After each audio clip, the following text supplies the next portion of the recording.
Hi guys, James at Rampant Lion Reviews again for you today with another beer review. For this one, we have a little bit of a special review. This is going to be my Scottish Christmas Day beer review for 2021. So a massive happy Christmas to all of you who are watching. I hope that you guys are enjoying some really nice food and some really nice beer and just relaxing a little bit with your families. Been a testing year for everyone, so to have a little bit of relaxation time around the holidays is always very good. Now, later on in the day, you will see my Swedish Christmas Day beer review, so I hope that you guys enjoy that one. That was an awesome beer, actually, but the one that we're going to have a look at for the Scottish side of things, I think is equally as good. So I have to say, I'm very, very curious to see how this one turns out. So for this review then, we are going to head through to Glasgow once again. We're going to return to a brewery that has featured on the channel many times before. They're still a relatively new addition to the Scottish craft beer scene, but they are very, very well respected these days, and the particular beer is a style that we've had from them once before, if memory serves me correctly, but it's not a style that they are particularly well known for compared to others, in fact, but this one I think should be right up my street. So yeah, definitely very curious to see how this one turns out. Hopefully it's another good beer, hopefully it makes for an interesting review, and hopefully you guys enjoy my take on this one as well. So yeah, for this review then, we are going to head through to Glasgow, like I said. We're going to go to Yoker to be precise, and we're going to have a look at another beer from Overtone Brewing Company. So this particular beer is called Smoky Jewel. It comes in at 11.1% ABV, and this one is an Imperial Stout. So this is basically an Islay whiskey barrel aged version of the Big Joe, and Big Joe is an Imperial Stout with Colombian coffee, maple syrup, and smoked malts in it. So the smoked malts, of course, come from the Laing company and their Big Peat brand, and they are an independent distillery based in Glasgow as well. So yeah, I think this one should be right up my street. As you'll know if you've watched the channel for any length of time, I love coffee stouts, and it was Dugas Brewery in Gothenburg over in Sweden that really got me into those, and I'm a huge fan of anything peaty or smoked as well. My whole craft beer journey began with Schlenkerla from Bamberg in Franconia in the north of Bavaria in Germany as well. So yeah, this is a beer that I thought was definitely worth saving for my Christmas Day beer review, and I'm really looking forward to trying this. I've only had one or two Imperial Stouts from these guys before, and they were very, very nice, actually very big and flavourful, but the mouthfeel I thought was a little bit light in them. So I have to say I'm quite curious to see whether the mouthfeel has been upped a little bit in this one. But I have had a good few Islay barrel-aged Imperial Stouts before, quite a few from Finland actually, which were really quite interesting. So I think this is my first Scottish brewed Islay whiskey barrel aged Imperial Stout. So that's another point of interest when it comes to this particular review. But let's crack on with this one then and see how we go. Always nice to return to Overtone, and quite cool to feature the Laing company and their Big Peat brand on the channel for the first time too. So let's go for it. As always with my reviews then, I'll tell you a little bit about the brewery before we taste the beer. If you want to get straight to the tasting, just fast forward. All the usual links are in the video description below. That's the brewery website, the link to my other reviews that I've done from Overtone Brewing Company before, and you will no doubt see more added to that list in the near future. I do have a few other Overtone beers in the fridge that we need to take a look at, but there's all the usual social media down there. If you want to see more reviews, do please consider subscribing to the channel. The whole channel, of course, has a geography-based tagging system, so you can go into the homepage and search for beer based on country, city, state, county, province, prefecture, whatever it is you happen to be interested in. Do check out the playlists of beers from different countries. There is one there for all the Scottish beers that I've reviewed for you. That's being added to very regular at the moment because I am back home in the motherland of Scotland for a little while. And as always, please do get in touch and let me know some of the other beers and breweries that you guys would like to see me review. It's always great to hear from you guys that are watching the videos, and the support that you show the channel is hugely appreciated. So anyway, on to my brewery notes then to tell you a little bit about Overtone Brewing. So Overtone Brewing Company, as I've mentioned to you already, are based in Glasgow, and the company was founded back in 2017 by Bobai Wang, who is originally from Beijing in China. But he had been a home brewer for a number of years before founding the brewery, and the name Overtone comes from Bobai's love of techno music, and that's also the reason why you get these lovely kind of techno style designs on the front of the cans, of course. But Bobai hired Dan Miller, who's from New Hampshire over in New England in America, to come in as his head brewer, and He'd previously worked as a head chef, but also as a brewer in England, New York, and in Scotland for 6 Degrees North. They're a lovely Belgian-style brewery that I do recommend you check out.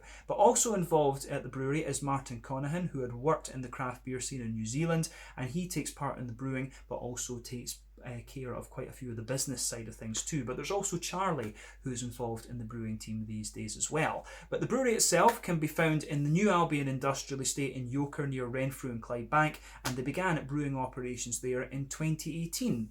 So the brewery don't have a fixed range of beers. They're always producing different things, but there are quite a few beers that have been rebrewed, ones that have proved to be quite popular, the likes of the Ouija Paleo, the Oft Triple IPA, and a few other ones actually. So yeah, there's a few beers that do make their way out quite often actually, but they're always brewing different stuff, trying different styles and things like this. And as of December 2021, when I'm filming this review for you, these guys have produced in the region of 60 different kinds of beer according to Untappd, and they are probably best known for their different New England hazy IPAs. But they have done West Coast IPAs in the past. I've seen Hefeweizens from these guys. I've had a lager before, and I've had a couple of West Coasters and things like that. I'd love to try a black IPA from them. And they are starting to produce some sour beers as well, so I will need to have a look at one of their Berliner Weisses or something like that fairly soon too. But yeah, probably the most interesting beer I've had from these guys was the Rwandan coffee IPA. I believe it's called Rwandan Press these days. But yeah, that was the very, very first beer that I had from Overtone, and it was just top class actually. So yeah, if you're interested in Scottish craft beers, Overtone Brewing Company are one of the breweries that you really need to check out at the moment. And if you're a big fan of New England IPAs, then you will be in for some really nice examples with this brewery, and you'll see me review a few more of those in a couple of videos time, so keep your eyes peeled. But yeah, that is all I can really tell you about Overtone Brewing Company for the moment. If you want to learn a little bit more, you can check out the brewery website, you can follow them on Facebook and Instagram to keep up to date with all the latest goings on, and you can check out the Rate Beer, Untappd and Beer Advocate pages to learn a little bit more about all the different beers that these guys have done. So yeah, that's it for your history section. Let's get on and have a look at the beer itself then. So as you can see, artwork on this, as you always get from Overtone Brewing Company, is absolutely lovely. So yeah, that nice kind of techno style. Remember Boway, one of the founders, he absolutely loves his techno music and things. This is a 440ml can, incidentally. I think I paid about £7.50 for this one, so that translates to roughly, you know, about €8.50, 85 Swedish kroner. And I guess somewhere in the region of like $10 American, something like that. But for a big 11.1% barrel-aged Imperial Stout, I think that's pretty fair, to be honest with you. But yeah, I bought this beer at the Caledonian Craft Beer Merchant along in Dunfermline, who always have a very good selection of Overtone actually, but not surprising when you consider the quality of their beers. But yeah, this one again is very nice. As I said earlier, this is a barrel-aged version of their Big Joe. So Big Joe is a beer brewed with Colombian coffee. I don't know if the smoky malts are actually in Big Joe, but yeah, Colombian coffee and maple syrup, and I think they added the smoky malts into this one for this particular beer. But it says on the back here, one of our favourite stouts, Big Joe, brewed with smoked malts, Colombian coffee and maple syrup, but it's done some time aging deliciously in big peat barrels. A marriage of Islay single malts from Douglas Laing. The barrels impart sweet tar notes and intensify the smokiness with a lingering phenolic finish. So that will be very interesting. As I said, I've had a number of Islay barrel-aged Imperial Stouts before, but I think all of them have been from Finland, if memory serves me correctly. Because of the latties that they have up there, they absolutely love smoky and peaty things actually. But yeah, this should be really nice. So just tell you a wee bit about the Douglas Laing company. Their whiskey is sold, or some of their whiskey is sold under the brand Big Peat, and on the back of the can it does show you that this one is considered a collaboration with Big Peat. But yeah, the Big Peat is the brand of the Douglas Laing Company. They're an independent distillery based in Glasgow, and they were founded back in 1948. So yeah, still relatively new compared to some of them, and there's not too many completely independent distilleries these days, so that is pretty cool. I need to see if I can try some of their whiskies at some point, because on the website there was quite a few really interesting ones listed there. But yeah, let's get this guy out and we'll get on with the tasting then. I don't think I've ever had a coffee Imperial Stout that's also had some smoked, even Rauch malt or peated malt in it before. So this should be really interesting actually. So let's get it out and we'll get on with the tasting then. Smoky Jewel. This will be pretty damn good. So, here we are. Very, very curious about this. So as I've explained to you in other reviews, coffee Imperial Stouts are among my favourite beer styles. It was Dugas Brewery in Gothenburg who really got me into these. Yeah, there was some awesome ones over there. The Sidamo Dim 2 was probably the one that really springs to mind.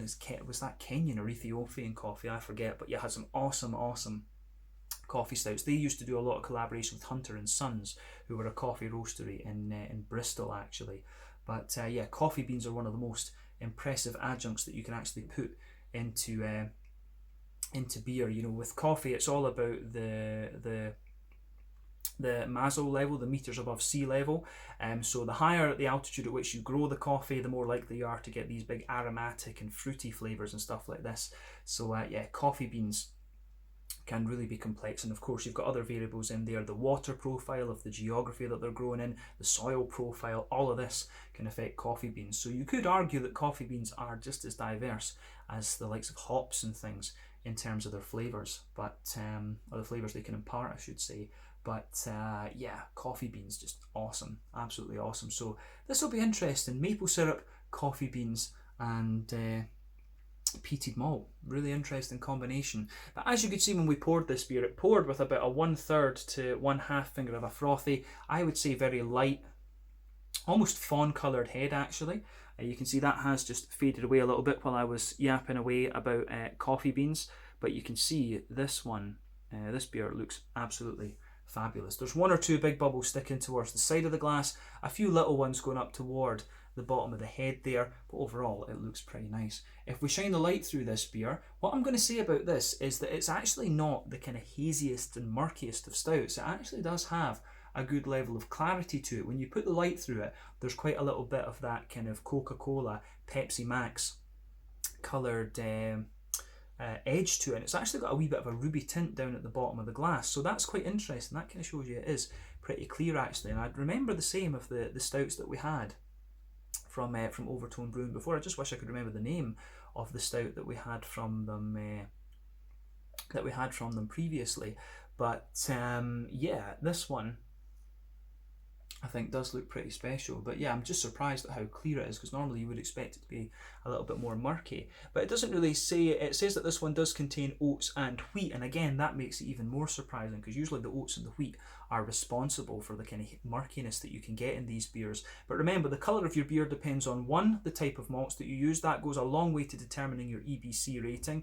2, the length of your wort boil is also going to play a role, because the longer you boil the wort, the more the sugars caramelise, and thus you get a darker colour of beer. Any adjuncts that you put in and any barrel aging that you do will also affect the colour of the beer, although when it comes to Imperial Stouts, it's not that often that it's going to do to have such a big visible effect, to be honest with you.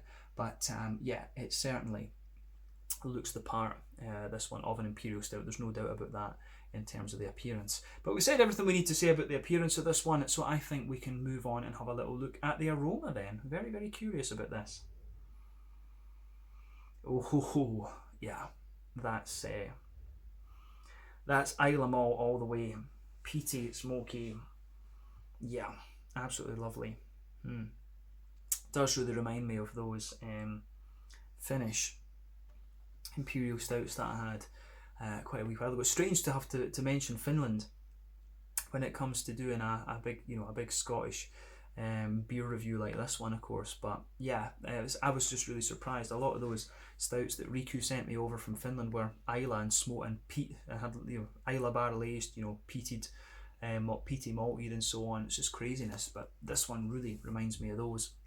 So yeah, this is a big, quite dry, roasty, toasty, but still quite sweet Imperial Stout. This is just going to be an absolute monster of a beer. You can smell you can smell that roasty, toasty, peaty backbone to it. You can smell some of the coffee sweetness and roundedness in there, and you've got a bit of that kind of brown sugary character as well from the maple syrup. You can smell all 3 of the adjuncts in this quite clearly, and you've got a little bit of fruitiness, and you've also just got a wee bit of hoppy character to this one as well. So I'm going to be really curious to see how this transpires in the flavour. But let's just break down this aroma for you then and describe it a wee bit more in depth. So yeah, if you take the aroma of this one in, you can smell that nice kind of dry, smooth, oaky, woody quality. That forms the backbone of the beer. But on top of that, of course, you get a little bit of that dry, peaty, smoky sort of thing coming out of this one. And that is, really, really nice in this beer. So yeah, definitely you've got that smooth, woody note in there. You've got the big kind of peaty notes out of this. And as I've explained to you before, one of the main differences between, for example, German Rauchmalt smells very meaty and kind of like hammy, like Maillard reactions and stuff like this when you cook a bit of gammon steak or whatever. But the Scottish peat malts, they have this smoky character that's quite grassy and slightly earthy and things, and you can pick that up right away in this one. So you can smell that nice kind of peaty smoke character just infused into the oaky wood there. But sitting on top of that, you can smell the sort of roundedness of the coffee beans in here. So the coffee beans are really interesting for me. I do wonder if actually there's a little bit of a kind of slightly brown bready character in there. So maybe on top of the peated notes, there is a little hint of a kind of brown bread and a kind of there's a little bit of brown bread and a little bit of a kind of bread crusty sort of thing, and then that kind of infuses some of those smoky characters in there. So I think that's fair. Yeah, wood, a little bit of a kind of bready character, then within that bready, bread crusty sort of thing, some smoky, peaty notes, and also on top of that, then you're getting the coffee beans. So the coffee bean character in this is also very, very interesting. I actually find it to be quite aromatic. So yeah, for me, the coffee bean that comes out of this, definitely quite light roasted. You've also got like a bit of you do have a really nice aromaticity to it, but it's also quite red and fruity. And Colombian coffee, from what I remember, is actually very aromatic and very red fruity. So there's quite a wee bit of that coming out here too, but you can just smell the roundness and the sort of fibrous character of the coffee beans in this. And it actually gives a really interesting complement to the kind of roasty backbone of this beer actually. So yeah, that's worth bearing in mind for sure.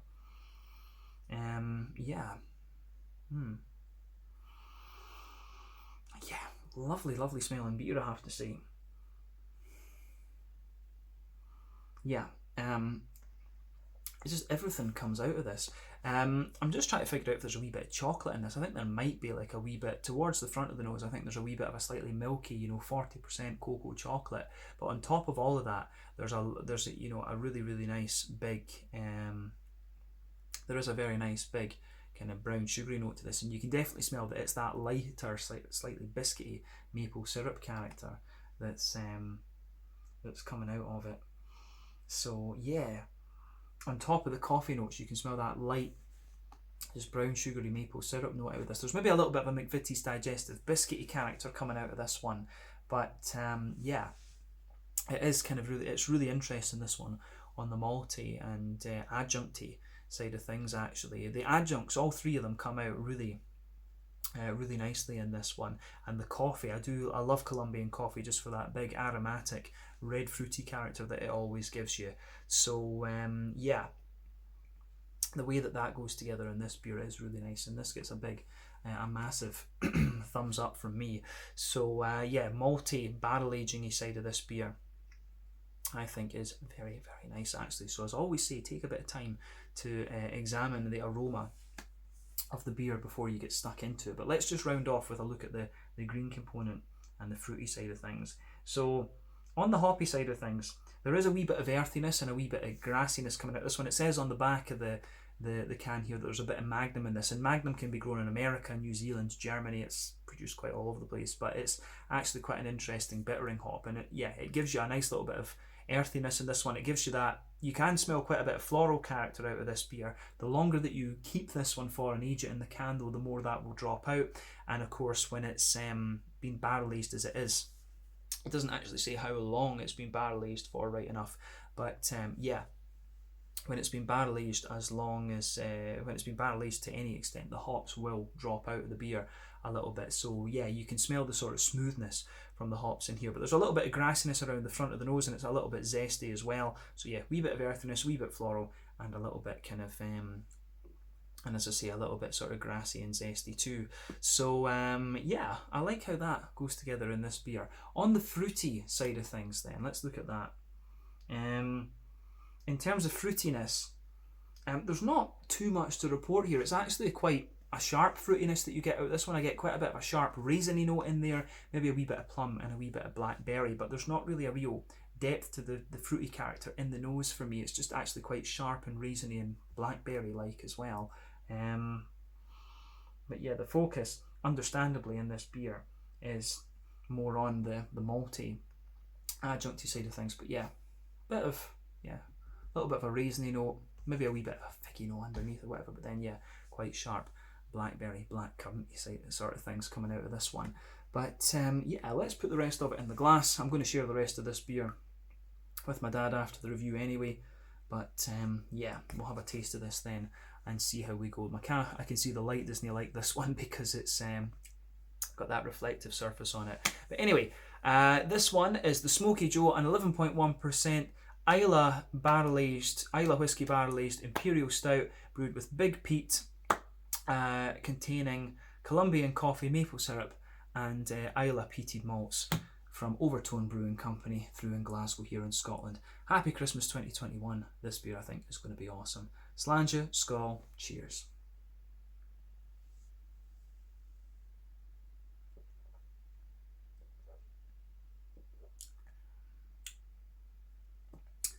Oh yeah, that is very, very nice. I'm going to say straight away, it still does have that slightly lighter mouthfeel that I was picking up from Overtone in the past. I don't know, maybe they filtered their stouts or whatever, but it does actually remind me of quite a few of the more American Imperial stouts. But as I've said in quite a few reviews before, I normally live over in Sweden and very close to Denmark as well. So the mouthfeel that you get from the Nordic Imperial stouts is very, very difficult to beat. When I try some of these American ones, the classic ones, they've always got massive, massive flavours to them, but the mouthfeel just isn't quite as thick. And I'm finding that with this one as well. But it kind of makes sense when Dan Miller is American. The Americans, I think, brew their Imperial stouts to be a little bit lighter in terms of the mouthfeel. So yeah, I do find that compared to some of the other Imperial stouts you'll get in Scotland, the mouthfeel of these Overtone ones is a little bit lighter, but it will be amplified a little bit in this beer because it's barrel aged. Remember, when you barrel age the beer, you do sacrifice a little bit of the mouthfeel to get these big infused flavours, so you also have to bear that in mind with this one. Would be interesting to try the original Big Joe as well if I haven't already. I need to check which Imperial Stout I've had from them, but I knew I definitely hadn't had this one, of course.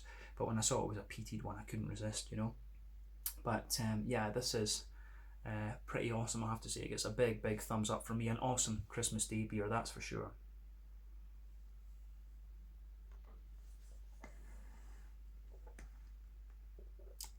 So yeah,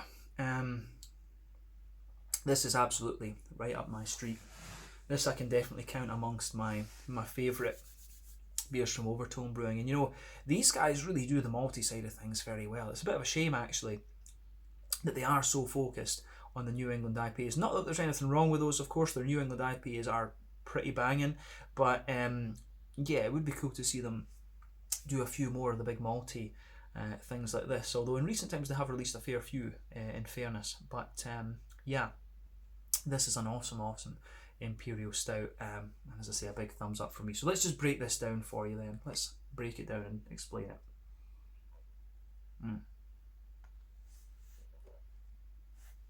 So straight away across the middle of your palate you can feel that nice smooth oaky character there. And the oaky character you get on that middle and the back third of your palate is quite dry in this one, understandably. But then infused into that woody character, you can certainly taste a wee bit of the whiskey, but on top of that, you get that dry, kind of earthy, grassy, peaty sort of character that's really, really apparent. That is really, really apparent in this beer.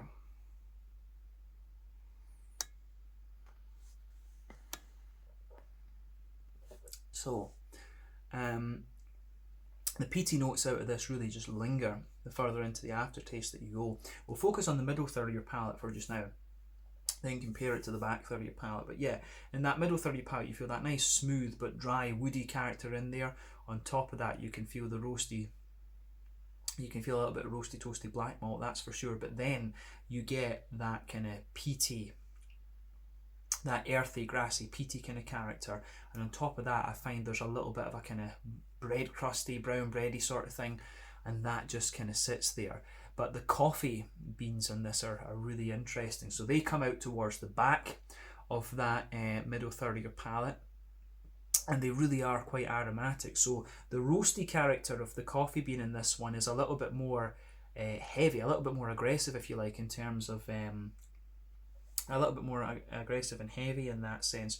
So yeah, you can feel that the roasty character in this one is a little bit more bitter than I thought it was going to be, but you've got a lovely big aromaticity to just balance that out. And as you move further forward, the kind of coffee beans just creep forward a little bit towards the dead centre of your palate, and that's where they kind of show the red fruity sort of thing. So you get a little bit of this raisiny blackberry sort of thing out of the coffee bean in this one. But as I say, Colombian coffee beans, in my experience, tend to give you that big aromaticity and red fruity character. I don't actually drink coffee outside of beer reviewing, but you learn, when you've had quite a few coffee stouts, as I have, you start to pick up little things about coffees from different countries, of course. And I've always found the Colombian ones to be really aromatic, and you get that here. So you can feel at the back of that middle third of your palate, the coffee bean and the sort of fibrous nature of the coffee bean just gives you this big aromatic, quite heavy roasty sort of thing, and then some nice red fruity notes, and that goes together really well in this beer, and it just sits on top of the slight bread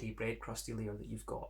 As you move into the front half of that front third of your palate, definitely you get a wee bit more, you can feel a wee bit of a more maple syrupy note there, so you get a little bit of that oily maple syrupy character, and then sitting on top of the maple syrup, actually you get a wee bit of that kind of McVitie's digestive biscuity sort of thing. I would love to know the malt base in this one and what exactly what other regular barley malt types they've put in this, because I think the oat and the wheat are the things that are giving the beer a bit of breadiness between the barrel aged, the barrel side of things, the woody characters, and the coffee bean and the maple syrup. I think the bread crusty, brown bready sort of thing is coming from the wheat and the oat, and a little bit of the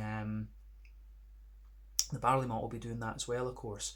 But yeah, all three, this beer really leans towards the three adjuncts, but the most prominent, of course, is the Islay, the peated malt and the Islay whiskey barrel aged things. And that's something I always said in those finish reviews, was that if you use Islay barrels to age your beers, you have to be careful, because these flavours can really take over the beer quite easily, to be honest with you. And that's what you're getting in this one. The Islay barrel side of the beer is the most prominent thing, but the coffee bean, in fairness, does have its own little bit of punch. The maple syrup, I think, takes a little bit of a back seat, but you can still get a little bit of that out of this one. So yeah, interesting for sure. Quite a bit of food for thought with this beer, definitely.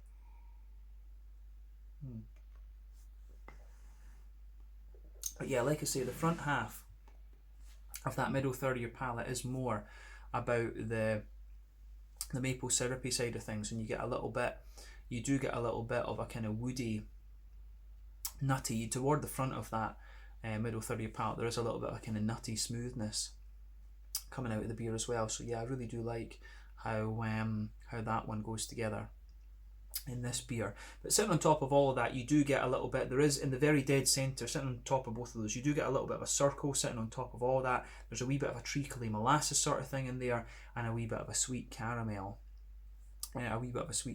Just kind of sitting on top of all that. But yeah, treacle molasses there, sweet caramel, and as I say, there's maybe a wee tiny little bit of a McVitie's digestive biscuit sort of thing, a bit of a grainy sweetness as you move out toward the very edge of the palate there. But that is the middle third of your palate in this one. But yeah, let's focus on the back third of your palate then and move on with the review. So border region between middle third and back third of your palate, again you get a wee bit of a kind of bready build up in there, but you can feel the coffee bean really dominates that border region, the palate there. And as I say, you get quite a fibrousy sort of bean type quality there. You've got the big aromaticity, the kind of roasty characters come out a wee bit more as well. and yeah, those kind of sit in there. But the back third of your palate, you can feel the woody character of the beer gets a little bit drier. The peaty character sitting on top of that also gets a little bit drier. The bready layer is a wee bit more thick and again a little bit more grainy, and then the coffee beans just kind of sit on top of that as well, and they kind of merge over the top of that slightly bready layer that you have. But sitting on top of all of that, you've got a little bit of a yeasty character, and you can feel that the yeasty notes in this beer are, you know, it's like quite a condensed bready kind of note there, and it's very dry and almost slightly ashy. It's like a really well fired bread crust that just sits on top of all of that. But when you come from the back third of your palate there, you can feel the flavour is a little bit taller, but then as you come further forward, it just condenses down a little bit as you go into the middle third of your palate, and those flavours are just a wee bit more kind of squashed together. But as a barrel aged beer, it's definitely not it's not the thickest. The flavour is not as tall as you'll get from a non-barrel aged beer in that sense. So a lot of these flavours you're getting are very infused as well. And the prominence of the smoky character, like they say on the little blurb thing, is probably due to the use of the Isle of Whisky barrel aging in there. So yeah, maybe I do need to get the original Big Joe and have a look at that and see how it compares to this one. But yeah, it's a very smoky stout, this one, so it's right up my avenue, of course. So yeah, really like this one. But I think that's everything we need to say about the malty and yeasty side of the beer. Let's focus on the fruity and hoppy side of things. So yeah, back corners of the palate, definitely a wee bit of earthiness in there. Remember, it's Magnum hop in this, so this is to be expected. So nice little bit of earthiness. As you move further forward, it's got a little bit of a herbal quality. And then as you reach the kind of front corners of the palate, it's got a little bit more of that kind of floral aromaticity. But remember, when it's barrel aged, a lot of the green component of the hop will drop out of this one, and you can detect that there. It's got a little bit of an oily wetness to it, but yeah, the prominence of the hoppy character in this one is not too much. But round the front curve of the palate, a little bit lighter and grassy, more kind of zesty in a sense, but still a little bit more wet and oily from that perspective too. Not too much to report on the green component, so let's focus on that front third of your palate and the fruity side of the beer. So border region between front third and middle third of your palate, again you get a little bit of that bready build up there. It's kind of like a very well fired bread crust, but you still get a nice little bit of that brown bready character in there. And the base of that front third of your palate is the smooth kind of oaty, the oaky character I should say, not oaty. And then you get a wee bit of the peaty character just sitting there as well. But on top of that, you get that nice oily bubble where those juicy fruity esters just kind of roll their way out of the beer. And this one it's kind of like I picked up in the aroma. It's got quite a sharp red fruity character to it, but not overly complex actually.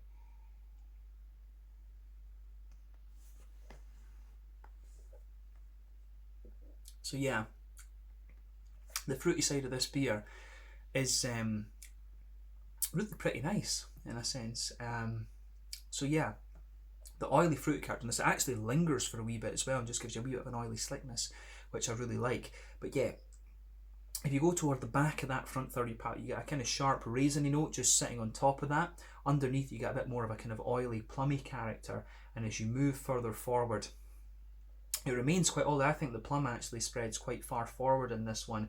There's maybe a wee bit of a fig underlying there, like an oily figgy character that pushes into the front half of the front third of your palate, and then there's a bit more of an oily blackberry character that lingers on the front tip of your tongue, and that goes into the aftertaste too. I'm also finding that in that border region behind the front third of your palate, you get a wee bit, mixing in with the bread, you actually get a wee bit of the coffee bean as well, the Colombian coffee. It's a wee bit of that aromatic-y, fibrous coffee bean sort of thing that comes out of this beer, and it's just really nice, this one. Beautiful beer actually, potentially the best one I've had from Overtone since the Rwandan coffee press. Like, these guys really know what they're doing when it comes to coffee beans. So I'd love to see a few more Imperial coffee stouts from Overtone. Maybe they can do that as a separate like a separate branch of their brewing actually, you know, do some collaborations with different roasteries and stuff like this. But yeah, this is potentially the most impressive beer that I've had from Overtone Brewing since the Rwandan coffee press. That was just beautifully done. That one kind of combines two things that they're very good at, of course, but this is awesome. Big thumbs up to Overtone Brewing Company for this beer. But let's round off the review with a little look at the mouthfeel then. But I would recommend, this is another one of these beers where I can sit and describe it for you, but you really need to just try it for yourself. Really impressed with this.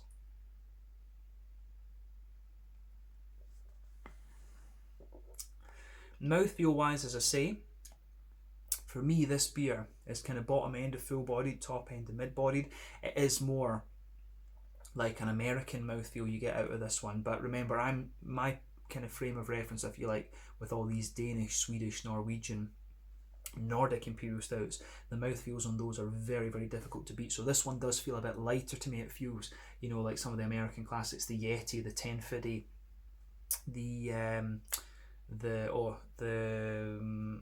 what's the one from Sierra Nevada? Not the Bigfoot. It's named after one of the sea animals. It's gone right out of my head. But yeah, this one does. It has a bit more of that American lightness to it in terms of the Imperial Stout. But it's got a lovely big silky mouthfeel overall. It's very, very smooth. Carbonation is very smooth. In terms of the bitterness that you get out of this, it's quite hard to place actually, because at the same time it's quite dry, and it's a wee bit difficult to distinguish between dryness and bitterness in this one.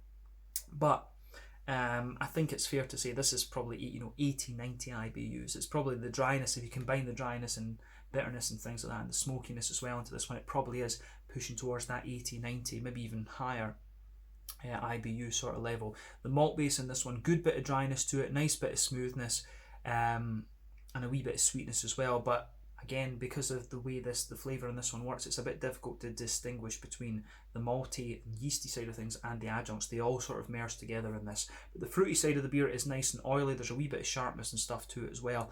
And the hoppy side of the beer is quite smooth and oily to a degree too.